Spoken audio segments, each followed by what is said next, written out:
Las problemáticas ambientales que enfrenta el mundo hoy en día han llevado a las sociedades contemporáneas a explorar alternativas sustentables para el diseño y la planeación urbana de las ciudades. Cada vez son más las que apuestan a un cambio de paradigma en los procesos de construcción y diseño de infraestructura urbana.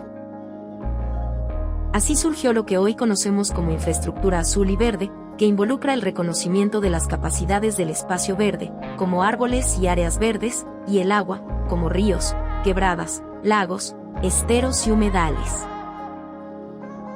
Juntas, la infraestructura azul y verde generan mayor cantidad de servicios ecosistémicos y promueven la sostenibilidad de los territorios urbanos, con elementos como muros y azoteas verdes, y sistemas para captar e infiltrar el agua de lluvia, entre otros. El uso de alternativas sustentables hoy debe ser un aspecto central en la planeación y el crecimiento de las ciudades. Es momento de repensar el futuro en verde.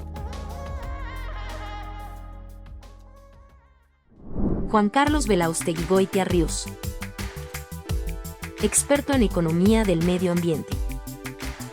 Doctor en economía por la Universidad de Essex, Reino Unido. Licenciado en economía por el ITAM. Subsecretario de Planeación en la Semarnat. Economista ambiental del Banco Mundial. Ha colaborado para el Global International Water Assessment de la ONU y para el Centro Mario Molina para Estudios Estratégicos. Ha sido profesor en ITAM, Universidad de California en Berkeley, Dartmouth College y el Queen Mary College de la Universidad de Londres. Y hoy está con nosotros en este espacio de reflexión para seguir repensando el futuro en verde. Muchas gracias, buenas tardes. Nunca había visto una presentación tan elegante con las fotos de los lugares donde he trabajado. Se las voy a pedir después para que a cualquier lugar donde vaya me presenten de manera tan elegante como lo hicieron ustedes.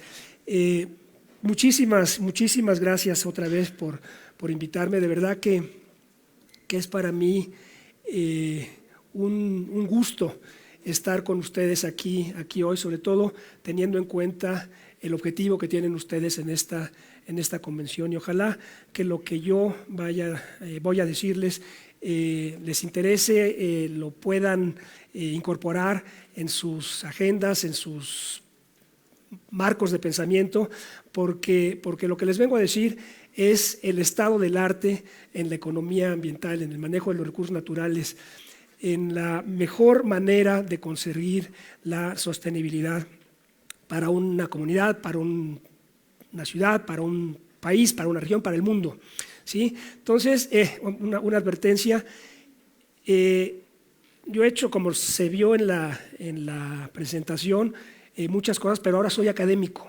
Entonces, vengo con mi cachucha, vengo con mi camiseta de académico y les voy a pedir que si les parece demasiado de escuelita, que se aguanten un poquito, ¿sí? Porque seguro que les va a servir. Y por supuesto, me pueden interrumpir o al final me preguntan lo que ustedes quieran, pero paciencia y van a ver cómo lo que vamos a ver les va a ser muy útil. Muy bien, ¿cuál es la estructura de la plática? Les voy a decir de qué se trata. Vamos a hacer algunas definiciones, ¿no? Porque las definiciones son fundamentales para saber de qué estamos hablando todos. Vamos a hablar mucho de capital.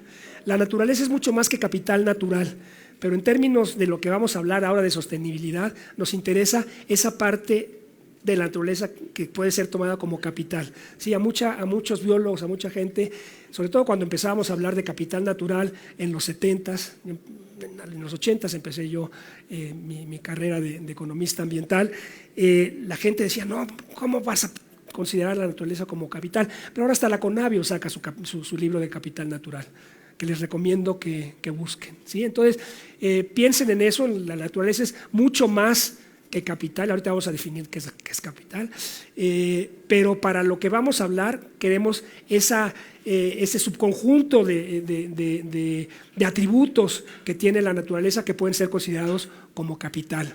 ¿Sí? Entonces, diferentes tipos de capital, cómo se mide la sostenibilidad. Todo el mundo habla de sostenibilidad y bien a bien cómo la miden.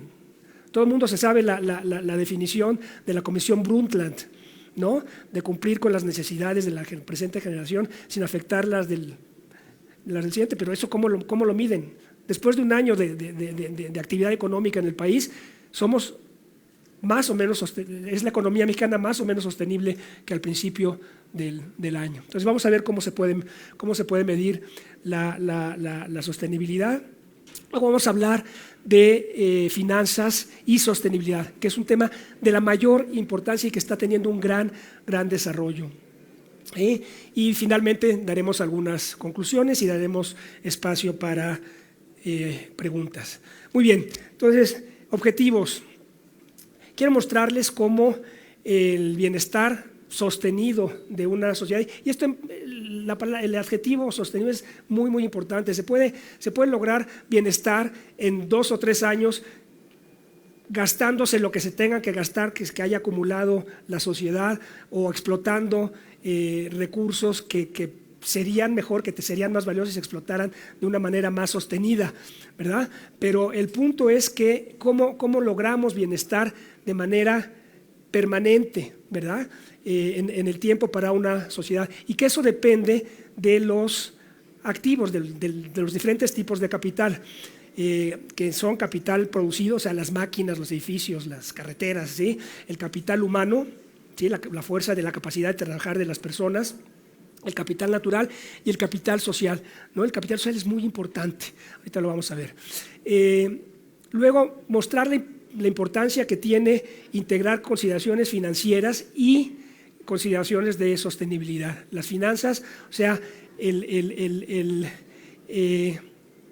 asignar recursos de manera intertemporal es fundamental para la sostenibilidad. Y al final vamos a también describir el papel que tiene el gobierno, pero también otros agentes relevantes, como pueden ser legisladores, como pueden ser otros órdenes los diferentes órdenes de gobierno. Esos son los objetivos.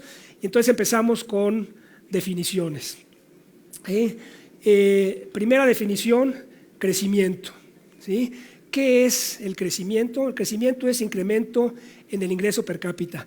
Muy importante que sepan ustedes una buena definición de ingreso. Ingreso es la tercera, me salto capital y regreso ahora, es un flujo, no necesariamente de dinero, puede ser de bienes o servicios, ¿sí? Que recibe un agente o unidad económica, y tiene 2 características muy importantes. Es mucho más amplio que efectivo, que dinero, ¿sí? Puede ser un ingreso en términos de algún servicio ambiental, ¿sí? Y otra cosa muy importante es que para que realmente sea considerado ingreso, el flujo debe ser sostenible. Esto se tiene desde las primeras definiciones de ingreso de principios del siglo pasado, ¿sí? Y para un país como México, con tanta riqueza natural, esta definición de ingreso, que incluye la sostenibilidad, lo sostenible, es fundamental. Déjenme darles un ejemplo muy rápido. Imaginen ustedes que tienen 1,000 pesos en el banco y que la tasa de interés es 10%. Entonces, cada año ustedes reciben 100 pesos de intereses, ¿sí o no? Y eso, mientras la tasa de interés sea 10%, van a poder recibir sus 100 pesos cada año. Eso es sostenible, eso es ingreso. Claro para todos. Pero ¿qué tal que un día llega alguien y dice, pues ahora, además de los 100 pesos de intereses, voy a tomar 500 y mi ingreso este año fue 600? ¿Está bien o está mal? ¿Puede ser considerado ingreso esos 500? Claro que no, se está comiendo el capital. ¿Está claro para todos? Entonces, si le queda 500 en el banco, el próximo año, en lugar de ser 100 su ingreso, van a ser 50. Su ingreso no fue 600 el año que sacó 500. Su ingreso fue 100 y se comió 500 de capital, ¿verdad? Entonces, muy importante tener esto en cuenta. Y esto porque somos un país petrolero, somos un país minero. Y medir bien qué es ingreso y qué es capital es fundamental. Después vamos a ver también qué hacer con el ingreso de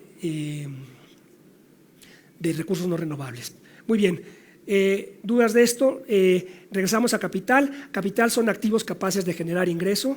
Vamos a ver que hay 3 tipos de capital. Uno, bueno, ahora vamos a llegar a eso. Y riqueza, la riqueza de un país es el acervo de activos que genera o tiene potencial de generar ingreso. O sea, cuánto vale todos los activos que generan ingreso, porque podrían generar potencialmente ingreso. Todas estas definiciones están en el diccionario de Penguin de economía, pero en cualquier otro lugar las pueden encontrar.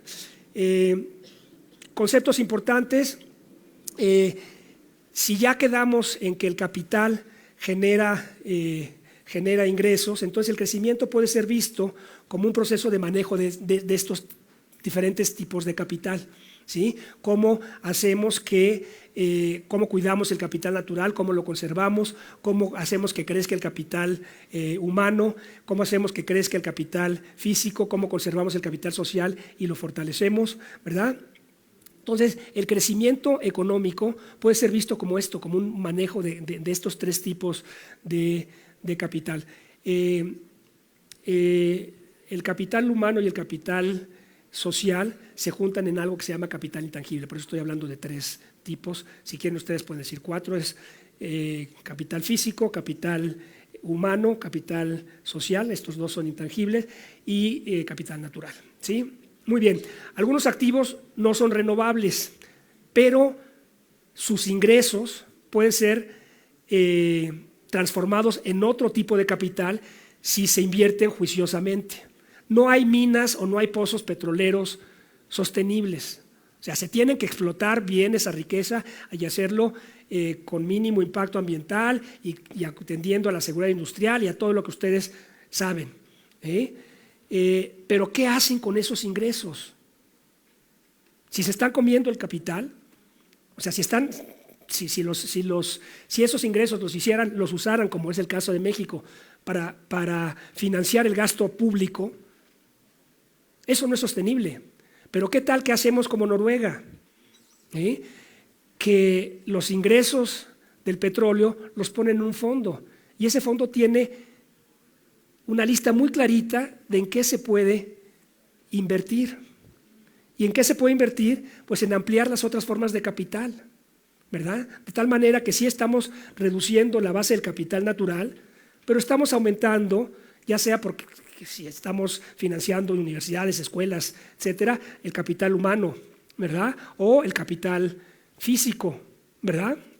Entonces, muy importante este concepto de transformar la riqueza no renovable en riqueza renovable que nos genere ingresos de manera sostenida, ¿sí? Y otra vez, ¿por qué hablo de crecimiento? Yo sé que el crecimiento en sí mismo no es un fin en sí mismo, ¿verdad? El crecimiento nos sirve para muchas otras cosas. El crecimiento nos sirve para abatir la pobreza, nos sirve para dotar de mejores servicios de salud y de educación y de seguridad a la población, ¿verdad? Porque ¿qué? Pues tenemos más ingresos, tenemos más recursos para hacer todo esto. ¿Hasta aquí todo el mundo me sigue? Muy bien. Todos estos conceptos vienen en un par de libros. Este es el más nuevo, se llama La riqueza cambiante de las naciones. Es un libro del Banco Mundial y el anterior es de principios de siglo, es ¿Dónde está la riqueza de las naciones? Where is the wealth of nations? ¿Sí? Les recomiendo que los vean, ¿sí? Buena parte de esta plática está basada en estos dos libros. Bien, entonces ya hablamos de los 3 diferentes tipos de capital. El intangible tiene capital humano y capital social. Yo les pido que piensen, ¿sí? Y otra vez, el capital es la capacidad de generar recursos, de generar ingresos. Todos los ingresos que se generen vienen de alguna de estas fuentes. ¿Sí? Y la manera de ver cuánto vale un activo es viendo todos los ingresos que pudieran generar a lo largo de su vida útil y traerlos al valor presente. Así se obtiene el valor de un activo, ¿sí? Entonces yo les pido que piensen más o menos qué porcentaje de la riqueza total de México creen ustedes que es capital producido, qué porcentaje creen ustedes que es capital natural y qué porcentaje creen que ustedes que es capital intangible. Les doy 30 segundos para que piensen eso, y ya que pensaron eso, si piensan ustedes que hay alguna diferencia entre países de bajos ingresos, de ingresos medios y de ingresos altos, ¿sí? Entonces, ¿qué tan importante es en la generación de ingresos en el país el capital producido, o sea, las máquinas, ¿sí? Las empresas que conocemos, qué tan importante es el capital natural y qué tan importante es el capital intangible? El capital social, a lo mejor todos los primeros tres tipos, a lo mejor la definición intuitiva o la que tienen ustedes es muy clara. El capital social es muy importante, es la facultad que tienen las sociedades, la capacidad que tienen las sociedades de generar recursos por atributos como puede ser la confianza, ¿sí? En un lugar donde no hay confianza, se necesitan hacer 100,000, como por ejemplo en las elecciones en México, 100,000 actividades concurrentes para lograr un fin y que tiene muchos costos, y entonces a lo mejor eso siempre sale complicado. Entonces, el subir los costos de transacción, los economistas hablamos de costos de transacción, cuando no hay un buen tejido social, cuando no hay confianza, suben mucho los costos de transacción, y puede ser que porque los costos de transacción son tan altos, no se lleven a cabo muchísimas actividades que podrían generar recursos y podrían generar riqueza para todo el mundo, ¿verdad? Entonces el capital social es increíblemente importante. Yo viví en Suecia mucho tiempo, ¿sí? Y les voy a contar una anécdota. Cuando llegué con mi cheque de las Naciones Unidas, me tenía que ir a trabajar muy temprano, entonces mi esposa, que todavía no entraba a trabajar ahí, se fue al banco a depositar el cheque, y a la hora de la comida le hablé y le dije, oye, ¿depositaste el cheque? Y me dice, pues mira, sí y no. ¿Cómo que sí y no? Pues mira, iba a depositarlo, pero estaba saliendo la cajera y me dijo que se lo dejara ahí en su escritorio, porque pues, iba al lunch, ¿eh? Y yo le dije, oye, ¿y te dio un recibo? No, es que ya iba de salida, no le dio nada. Pero eso se puede hacer en un lugar donde las cosas funcionan con la palabra. Cuando yo fui a comprar el coche, también me dijeron, aquí están, tenemos estos, escogí uno y dije, bueno, pues este coche, ¿qué tengo que hacer? Pues lléveselo. ¿Cómo lléveselo? Sí, luego pasa y nos lo paga, pues ya sabemos que lo necesita. Por supuesto que la gente paga, ¿sí? Las cajeras depositan lo que tienen que depositar, y si no, así les va, a pesar de todas las cosas que hayan oído ustedes hablar de Suecia, la ley se aplica. Entonces esto del capital social es fundamental, y el que sea tan costoso, que haya costos de transacción tan altos, nos está privando de muchas actividades que podrían generar riqueza enorme. Bueno, entonces ahí están los tipos de capital. Ahí ya les dije cómo se estima el valor de los acervos de capital. En el caso del capital natural, vemos el valor de las tierras agrícolas, también la capacidad de generar riqueza a través del ganado, etcétera, ¿sí? Vemos también en los precios de los bienes que se puedan extraer como minerales o hidrocarburos, y vemos el valor presente neto, ¿sí? Y no están tomados todos no están monetizados todos los bienes y servicios que el capital natural puede dar. Hay muchos servicios como de provisión, regulación, cultura, que no están tomados aquí. Por eso les digo que la naturaleza es mucho más que capital natural. Pero de todas maneras van a ver cómo hay una gran riqueza, o sea, que la naturaleza genera una gran cantidad de ingresos, de valor para la sociedad. Bueno, ya pensaron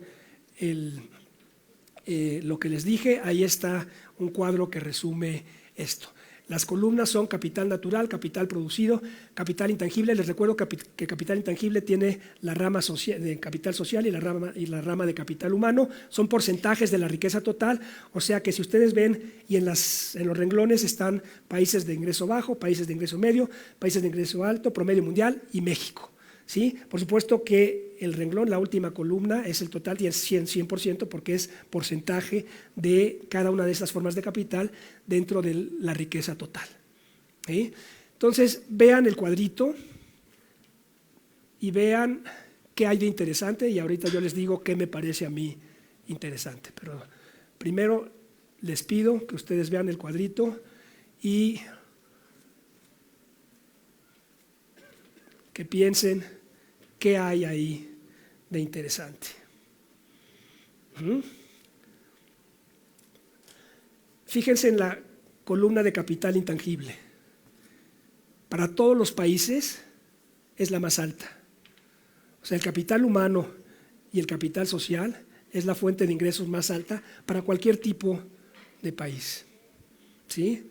¿Qué otra cosa interesante encuentran? Déjenme, el valor del capital producido, o sea, fíjense en la columna de capital producido, o sea, el 15, 19, 17, 18. Los valores son más o menos los mismos para todos, para todo tipo de países. Esa es otra cosa interesante.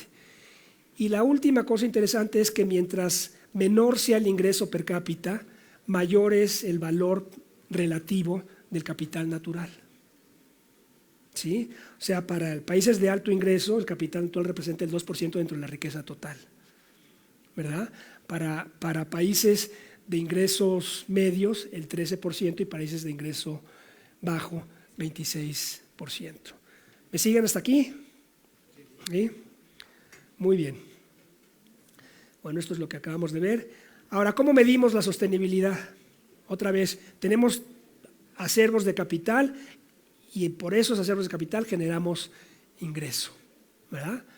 Entonces, la idea intuitiva es que si después de un ciclo económico en el cual producimos, generamos ingreso, nos quedamos por lo menos con el mismo capital con que empezamos, vamos a poder generar el mismo ingreso que generamos antes, ¿sí o no?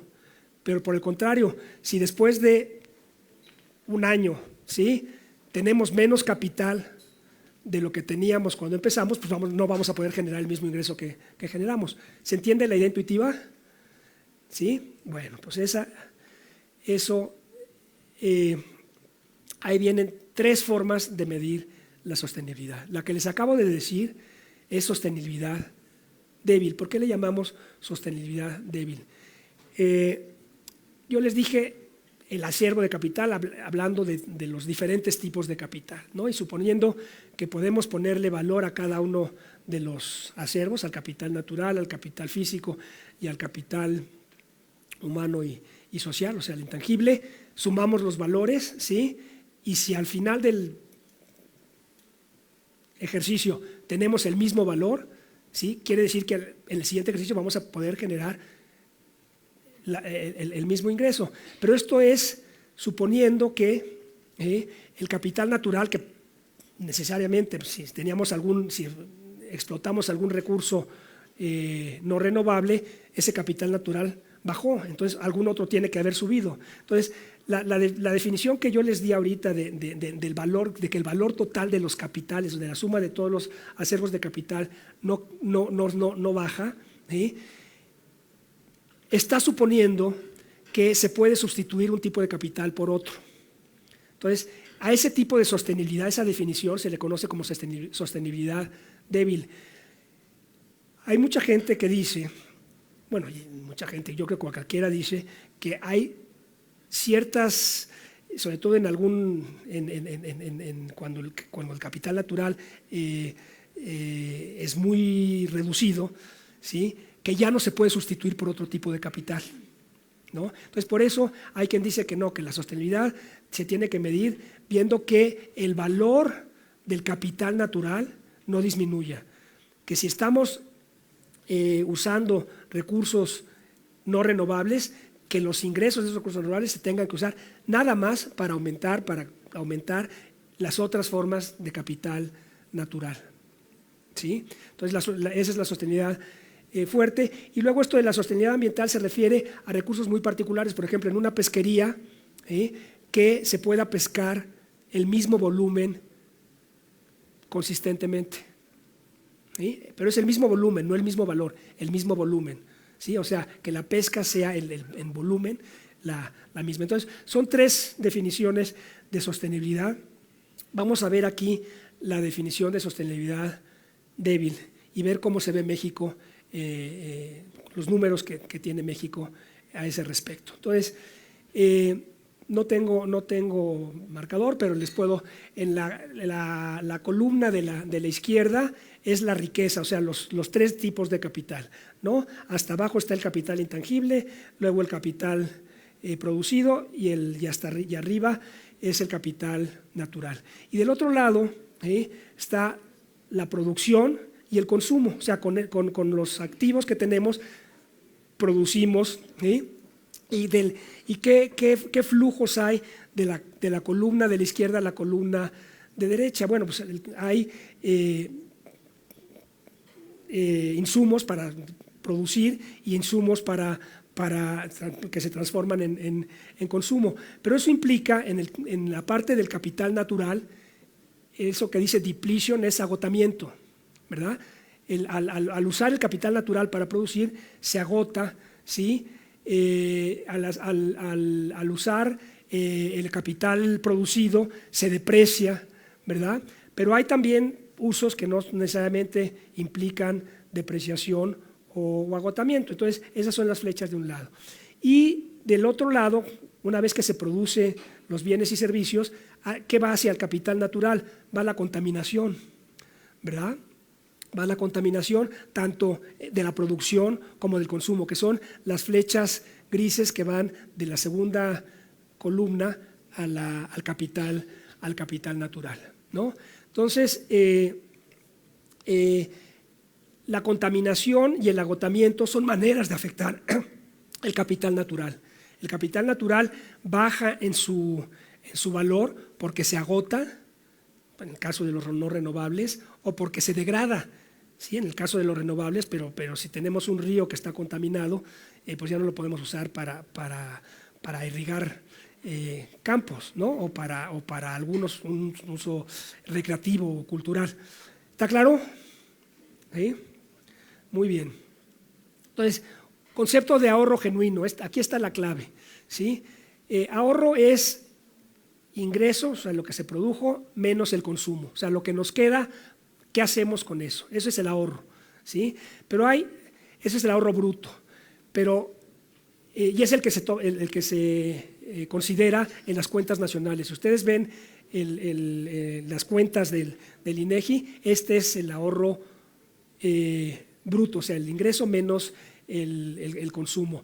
Pero para ver esa parte del ahorro que nos queda para poder invertir, para poder incrementar el valor de nuestros acervos de capital, para hacer que la economía, nuestra sociedad crezca, o sea, que los valores de los acervos de capital aumenten, tenemos que conservar algo para poderlo invertir. Invertir es aumentar los acervos de capital, ¿sí? Y eso solo se puede hacer si no nos comemos todo el ingreso que generamos, ¿sí? Pero el ahorro bruto no es una buena estimación de lo que nos queda realmente, porque como ya les dije antes, si agotamos recursos naturales en la producción, pues tenemos que tomar eso en cuenta, ¿no? Si se depreció el capital físico en la producción, tenemos que tomar eso en cuenta. Entonces, ¿cuál es el ahorro neto? ¿Cuál es el ahorro de verdad?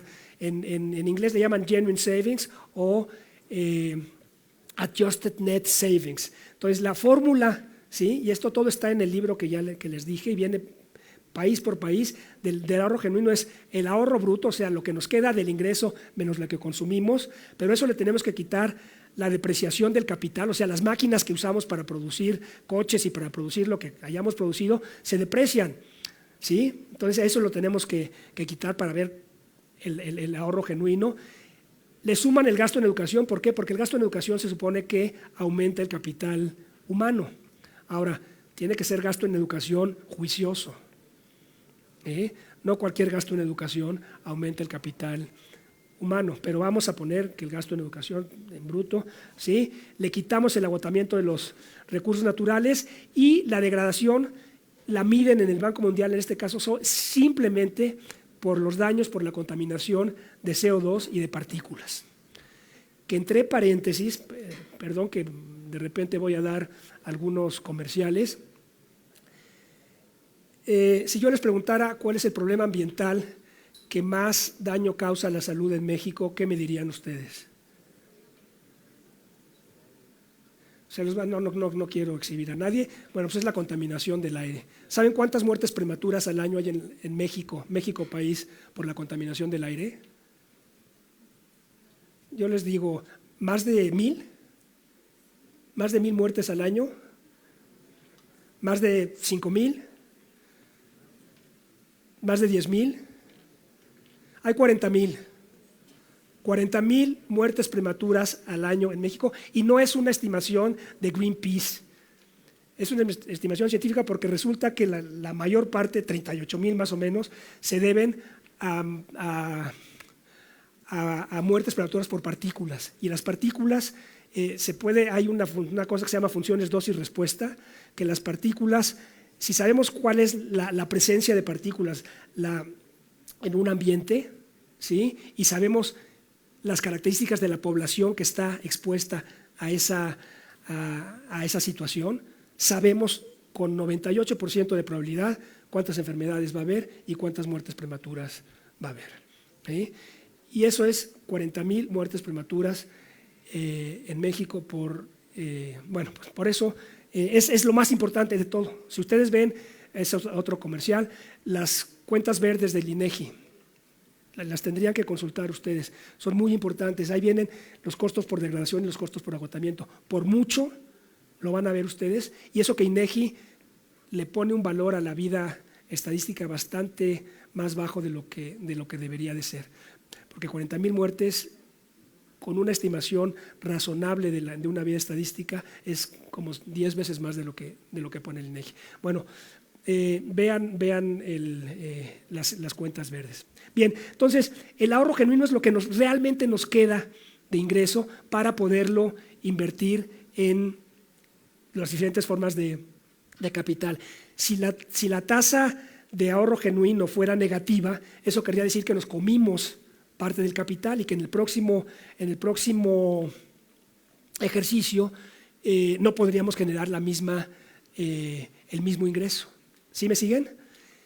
Ahora, que tengamos un ahorro genuino positivo no necesariamente quiere decir que vamos a tener, esta es otra cosa muy importante para ustedes, no necesariamente quiere decir que vamos a tener mayor capital para el próximo ejercicio, porque hay que invertirlo bien, ¿sí?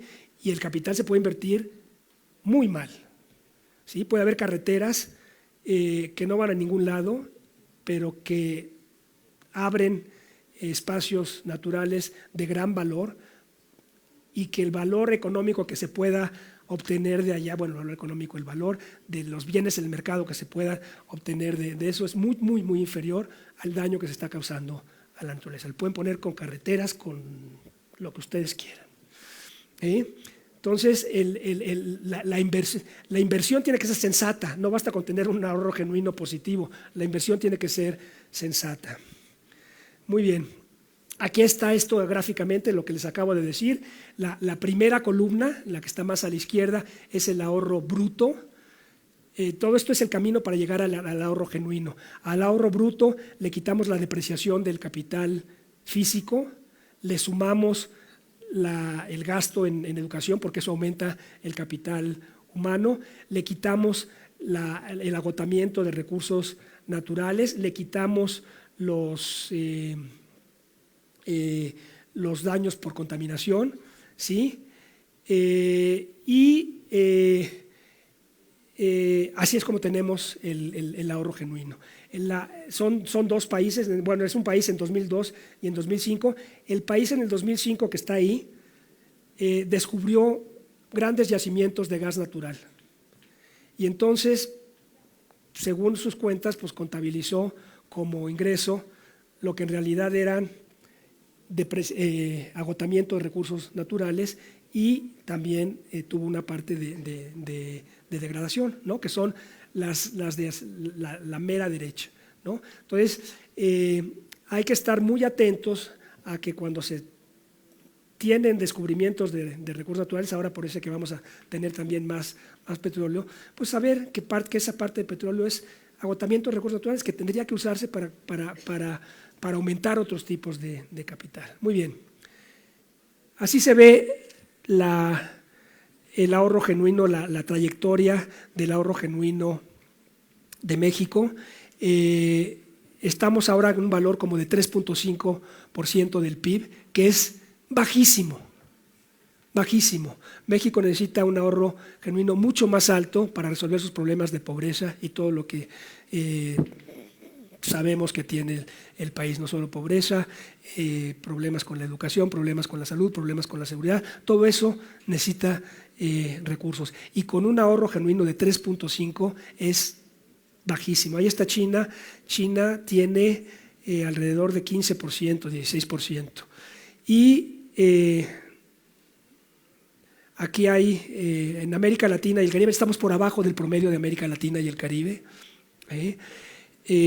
Ahí están, ahí ven ustedes, por si está muy chiquito, Argentina 11.6, Bahamas 4.8, Barbados menos 2, Belice 12, Bolivia menos 2. Bolivia usa mucho gas natural y para financiar gasto o los ingresos del gas natural.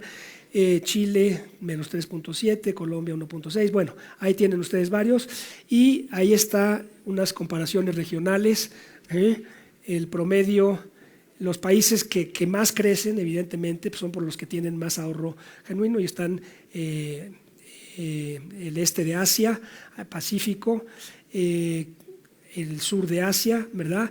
Y América Latina está con un promedio de 8.2, mientras que las dos partes de Asia que les dije tienen el doble, 16%. No nos debe sorprender que esos países estén creciendo de manera sostenida mucho más que México. ¿Sí? ¿Claro para todos? ¿Todas? Muy bien. Ya se me acabó el tiempo y apenas viene la parte de finanzas. ¿Qué hago? Muy bien. Finanzas y sostenibilidad. Bueno, la parte esta de inversión es justamente la parte financiera. Tenemos que invertir, quiere decir tener un costo hoy a cambio de flujos de ingreso en el futuro, ¿sí? ¿Qué papel juega o puede jugar la sostenibilidad? ¿Cómo se relacionan las finanzas con la sostenibilidad? Hay dos conceptos importantes que quiero yo comentar con ustedes. Uno son esto de finanzas verdes. Ahora empezaron siendo finanzas verdes, pero ahora ya más hablan de finanzas sostenibles. Puse verdes porque es para ustedes, ¿no? Ahora se habla mucho más de finanzas sostenibles porque ya incorporan no solo cuestiones ambientales, sino también cuestiones sociales y de gobernanza, ¿no? El famoso ASG o ESG en inglés. ¿Y qué quiere decir eso? Quiere decir incorporar consideraciones de sostenibilidad, en el caso de ambientales, consideraciones ambientales en las decisiones financieras, que no se vea nada más los costos y beneficios de los bienes que tienen precios en el mercado, sino que se vea también el impacto en los que no tienen precios en el mercado, como pueden ser la calidad del aire, como pueden ser las emisiones de gases de efecto invernadero, la calidad del agua, etcétera, etcétera, ¿sí? Entonces, eso de finanzas verdes es cómo se incorporan todas esas condiciones para que los agentes financieros tomen decisiones tomando en cuenta estas consideraciones. Y luego hay otra cosa que es financiamiento verde, ¿sí? O sea, ¿eso qué quiere decir? Financiar proyectos que tengan objetivos ambientales. Son dos cosas diferentes. En inglés hablan de Green Finance o Sustainable Finance y de Financing Green, ¿no? O sea, La primera es finanzas verdes, incorporar consideraciones ASG al mundo financiero, y la segunda es cómo le hacemos para financiar proyectos verdes. ¿Sí? Nada más el ejemplo del cambio climático en México. Los objetivos de la NDC de México implican inversión en mitigar las emisiones entre 9,000 y 12,000 millones de dólares anuales de aquí al 2050. Bueno, eso es un montón de dinero, ¿sí? Si a eso le sumamos la adaptación, que son entre 1,500 y 2,000 millones, tenemos alrededor en total de las necesidades para cumplir con metas de cambio climático entre 10,500 y 14,000 millones de dólares anuales. ¿Sí? ¿De dónde van a salir? ¿Cómo nos aseguramos? Eso se puede lograr, ¿sí? Y hay un chorro de instrumentos. El problema no son los instrumentos, el problema son las señales, la política pública, y ahorita vamos a ver con cuidado. Una cuestión rápida. Uno podría decir, ¿por qué nos tenemos que gastar los 15,000 millones de pesos, 15,000 millones de dólares? ¿Por qué mejor no nos los gastamos en otras cosas? Tienen un costo de oportunidad enorme. ¿Por qué mejor no lo asignamos a salud o a educación o a seguridad? Bueno, la persona que me antecedió en el uso de la palabra habló de lo importante que es que México tenga energía limpia y energía barata. Si no tenemos eso, con la exposición que tiene México a sanciones internacionales por comercio, nos va a salir muy caro. Rápidamente, esto de cuánto nos cuesta el retraso, la línea azulita, ¿sí? Es lo que el precio sombra de la tonelada de las emisiones de una tonelada de dióxido de carbono. ¿Eso qué quiere decir? Es lo que tendría que costar emitir una tonelada para que los agentes económicos cambiaran sus formas de producir, de consumir, para no emitir, porque les cuesta caro, y esa trayectoria es congruente con los objetivos de Montreal, o sea, al 2050 se llega al cero neto de emisiones, ¿sí? Pero se tiene que empezar, teníamos que haber empezado en 2020. Si empezamos en 2030, es la línea amarilla. Y fíjense ustedes la diferencia en valor. La diferencia en valor, la línea azulita acaba en 300, la otra acaba en 600. $600 por emitir una tonelada de dióxido de carbono es imposible para la economía mexicana. O sea, si no empezamos ya, lo que tendríamos que hacer para cumplir con los objetivos del Tratado de París va a estar fuera de nuestro alcance. Y si va a estar fuera de nuestro alcance, muchas empresas, bueno, la mayoría de las empresas, porque ya en la Unión Europea tienen una cosa que se llama Border Tax Adjustment, ya la aprobaron, no la han implementado, pero eso lo que es que van a ver cuál es el contenido de dióxido de carbono implícito en las exportaciones mexicanas y le van a poner un impuesto a eso. Y si nos van a decir, tu tonelada de carbono en México la estás pagando, el impuesto en México es como de $3, bueno, pues aquí es de 100.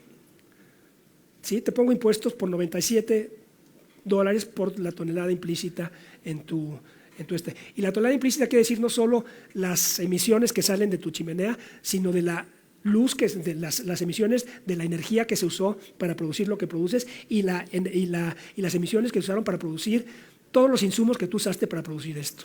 Entonces, somos increíblemente vulnerables y a ese tipo de cosas más nos vale empezar a tiempo. Muy bien. Bueno, lo que les digo no es problema de instrumentos. Todo esto son instrumentos financieros para poder generar, para poder invertir en el presente en bienes verdes y tener estas ventajas en el futuro. El problema, ya de una vez me paso para acá, el problema es que no tenemos esto de las condiciones facilitadoras, no tenemos certidumbre regulatoria. Las empresas y los mismos consumidores, si yo me voy a comprar un coche eléctrico o me voy a cambiar de casa para vivir cerca de mi trabajo, quiero tener una idea muy clara de por dónde va a estar el precio de la gasolina y por dónde van a estar una serie de cosas. Lo mismo las empresas tienen que saber, ¿sí?, por dónde van a estar cuestiones fundamentales en términos de regulación, en términos de precios de las emisiones de carbono. Tiene que haber coordinación de políticas, tiene que haber certidumbre regulatoria. Todo eso, ustedes son parte de eso. Y muchas veces gana la retórica barata, ¿no?, de decir, es que esto implica costos muy altos para grupos de este tipo. Bueno, vamos a ver qué costos implica y si realmente estamos afectando a grupos que tenemos que proteger, pues los protegemos. Pero lo que no se puede hacer es descartar una serie de medidas que tienen una gran importancia para el desarrollo del país, para el desarrollo sostenible del país, en base a consideraciones que ni siquiera están probadas, ¿sí? Muy bien, bueno. Rápidamente, con mucho gusto, si me vuelven a invitar, les acabo de contar todo el rollo completo, pero conclusiones. Acuérdense de esto de los activos, ¿no?, y del capital natural, del capital físico, del capital intangible, y cómo entender la sostenibilidad en base a este grupo de activos. En términos de finanzas, no lo vimos, los mercados solitos no van a generar los recursos financieros para hacer todo lo que tenemos que hacer. Tiene que haber lo que les dije, certeza regulatoria, coordinación de políticas, ¿sí? Todo eso se tiene que dar.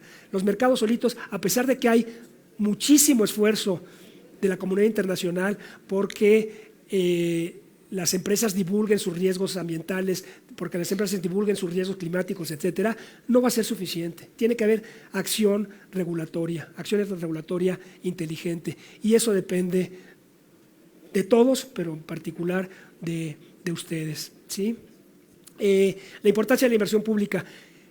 Hablé rápidamente del mercado. Hay inversión pública que no, yo entiendo las realidades de la política, pero los proyectos de inversión pública hay que evaluarlos desde el punto de vista social, ¿sí? Y cuando les digan esto es maravilloso para el noreste del país o para alguna otra región, ¿sí?, hay que sacar papel y lápiz y ver si realmente es maravilloso, y si esa es la mejor manera de hacerlo.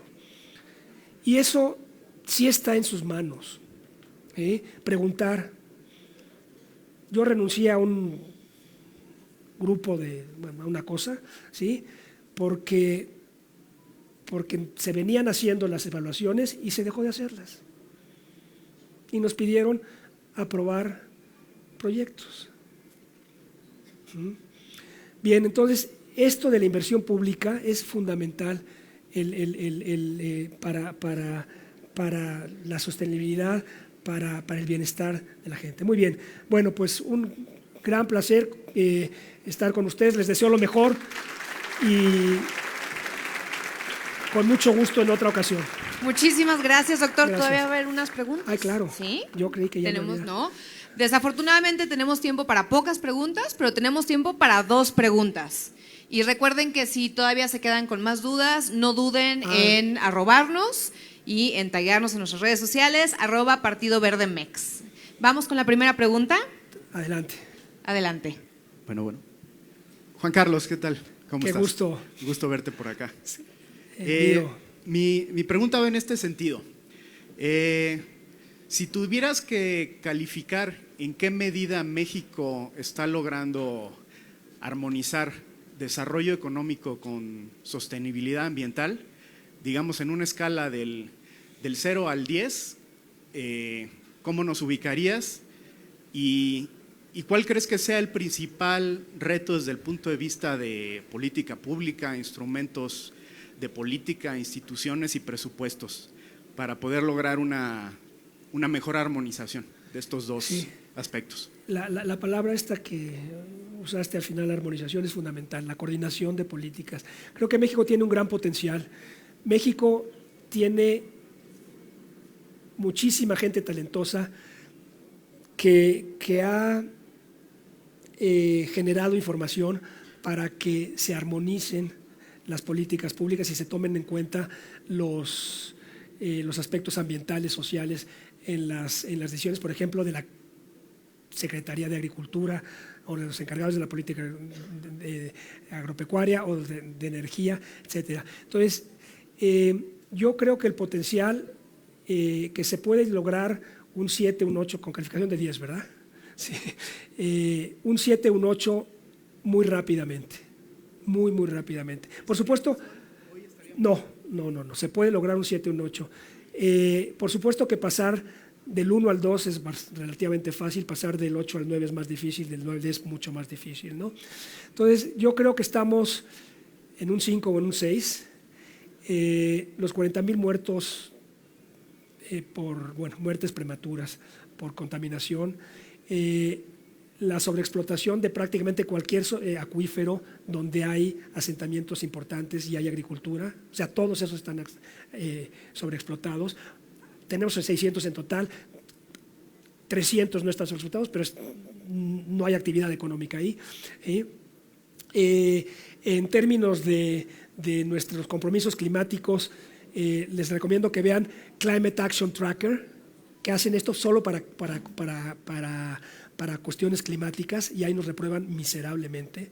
Entonces yo no soy catastrofista, no me gusta, además con este ambiente de júbilo de que sí se puede, y yo creo que sí se puede, pero la inacción es muy cara, es lo que quise enseñarles con las dos, ¿sí? Entonces yo creo que estamos en un 5 o un 6, dependiendo también de cuál es. Una cosa que no me gusta es promediar, ¿no? porque te puedes estar, o sea, los 40,000 muertos prematuros, pero a lo mejor estás muy bien en otras cosas, bueno. Entonces, yo lo haría eso por rama y yo diría que estamos muy cerca porque tenemos conocimiento y tenemos voluntad de mucha gente. Lo que pasa es que no se transmiten bien las narrativas, no son las adecuadas. Así como se tienen narrativas para muchas otras cosas, no tenemos la narrativa para por qué es importante hacer sacrificios y apretar el cinturón para que tengamos mejor aire, mejor agua, para que cumplamos con nuestros compromisos climáticos. Entonces, respuesta 5 o 6, con mucho potencial de pasar a 7 o 8 rápidamente, pero también en algunos campos, por ejemplo en las cuestiones climáticas, que si nos quedamos sentados de brazos después ya no va a haber manera de que pasemos del 4. Muchísimas gracias. Sí. Una última pregunta. ¿Por aquí? Sí, claro.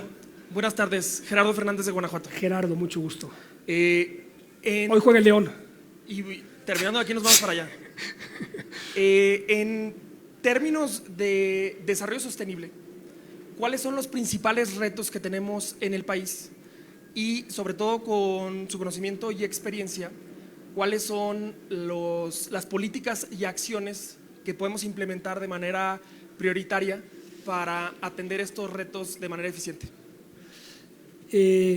Otra vez yo lo pondría por campos. Sin duda, en términos de salud, la calidad del aire. O sea, 40,000 muertes más costo enorme en enfermedades. O sea, seguro que ustedes se enferman 3 o 4 veces al año ay, tengo una gripita, ¿sí? La pandemia fue mucho más dura, entre otras cosas, por la contaminación. Eso está totalmente documentado, ¿sí? Entonces, si ves en términos de salud, eso. En términos de la riqueza natural, el agotamiento de ecosistemas. Ahí te recomiendo las cosas que sugiere Conavio en términos de políticas públicas y que ha hecho mucho en términos de cómo se puede armonizar la política agropecuaria, que es probablemente la principal causante del agotamiento de ecosistemas, ¿sí? Agua en algunas regiones, por ejemplo en el Valle de México, ¿no? Entonces, yo creo que En términos de políticas públicas, la coordinación sería muy importante, el que realmente se incorporaran consideraciones ambientales en las políticas sectoriales, o sea, que la política energética, la política agropecuaria, la política comercial, incorporaran eso.